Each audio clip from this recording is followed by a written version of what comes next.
ಐಆರ್ಸಿಟಿಸಿಯೊಂದಿಗೆ ಒಪ್ಪಂದ ಮಾಡಿಕೊಂಡಿರುವ ಅಮೂಲ್ ಸಂಸ್ಥೆಯು ಭಾರತೀಯ ರೈಲ್ವೆ ಇಲಾಖೆಯ ಪ್ರೀಮಿಯಂ ರೈಲುಗಳಿಗೆ ಡೈರಿ ಉತ್ಪನ್ನಗಳನ್ನು ಸರಬರಾಜು ಮಾಡುವ ಜವಾಬ್ದಾರಿಯನ್ನು ಹೊತ್ತಿದೆ. ಆದರೆ ವಂದೇ ಭಾರತ್ ಎಕ್ಸ್‌ಪ್ರೆಸ್‌ನಲ್ಲಿ ಪ್ರಯಾಣಿಸುತ್ತಿದ್ದ ಪ್ರಯಾಣಿಕರೊಬ್ಬರು ಖರೀದಿಸಿದ ಅಮೂಲ್ ಮೊಸರಿನಲ್ಲಿ ಹುಳ ಪತ್ತೆಯಾಗಿದ್ದು ರಾಷ್ಟ್ರ ಮಟ್ಟದಲ್ಲಿ ಅಮೂಲ್ ಸಂಸ್ಥೆ ತಲೆ ತಗ್ಗಿಸುವಂತಾಗಿದೆ. ಪಾಟ್ನಾದಿಂದ ಟಾಟಾ ನಗರಕ್ಕೆ ಸಂಚರಿಸುತ್ತಿದ್ದ ವಂದೇ ಭಾರತ್ ಎಕ್ಸ್‌ಪ್ರೆಸ್ ರೈಲಿನಲ್ಲಿ ಈ ಘಟನೆಯು ವರದಿಯಾಗಿದೆ. ಈ ಸಂಬಂಧ ದೇಶದ ಪ್ರತಿಷ್ಠಿತ ಡೈರಿ ಉತ್ಪನ್ನಗಳ ಸಂಸ್ಥೆಯಾದ ಅಮೂಲ್ಗೆ ಸಮನ್ಸ್ ಜಾರಿ ಮಾಡಲಾಗಿದೆ. ಅಂದಹಾಗೆ ಇದು ಮಾರ್ಚ್ 15ರಂದು ನಡೆದ ಘಟನೆಯಾಗಿದ್ದು, ವಂದೇ ಭಾರತ್ ರೈಲಿನಲ್ಲಿ ರಿತೇಶ್ ಸಿಂಗ್ ತಮ್ಮ 6 ಮಂದಿ ಸಹ ಪ್ರಯಾಣಿಕರೊಂದಿಗೆ ಪ್ರಯಾಣಿಸುತ್ತಿದ್ದರು. ಈ 7 ಪ್ರಯಾಣಿಕರಿಗೆ ರೈಲಿನಲ್ಲಿ ದೊರೆತ ಊಟದಲ್ಲಿದ್ದ ಮೊಸರಿನಲ್ಲಿ ಜೀವಂತ ಹುಳುಗಳು ಪತ್ತೆಯಾಗಿದ್ದವು. ಈ ಸಂಬಂಧ ರಿತೇಶ್ ತಮ್ಮ ಎಕ್ಸ್ ಖಾತೆಯಲ್ಲಿ ಮಾಹಿತಿ ಹಂಚಿಕೊಂಡಿದ್ದರು. ಇದಾದ ಬಳಿಕ ನಿನ್ನೆ ಅಮೂಲ್ ಸಂಸ್ಥೆಗೆ ಸಮನ್ಸ್ ಜಾರಿ ಮಾಡಲಾಗಿದೆ.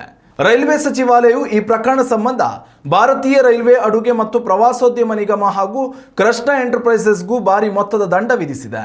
ಅಲ್ಲದೆ ಅಮೂಲ್ ಸಂಸ್ಥೆಯೊಂದಿಗಿನ ಒಡಂಬಡಿಕೆಯನ್ನು ನಿಲ್ಲಿಸುವಂತೆ ಸೂಚನೆ ನೀಡಿರುವ ಭಾರತೀಯ ರೈಲ್ವೆ ಇಲಾಖೆಯು ಈ ಪ್ರಕರಣವನ್ನು ಅತ್ಯಂತ ಗಂಭೀರವಾಗಿ ಪರಿಗಣಿಸಿರುವುದಾಗಿ ಹೇಳಿದೆ.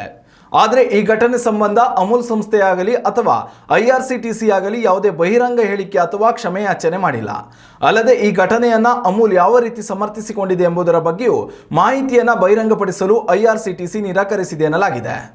ಉತ್ತಮ ಸಂಸ್ಕಾರಯುತ ಶಿಕ್ಷಣದೊಂದಿಗೆ VSS English medium CBSE school Udupi Muddur.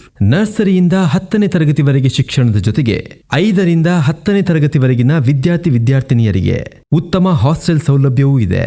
ನಿಮ್ಮ ಮಕ್ಕಳ ಪ್ರವೇಶಾತಿಗಾಗಿ ಈ ಸಂಖ್ಯೆಗೆ ಕರೆ ಮಾಡಿ.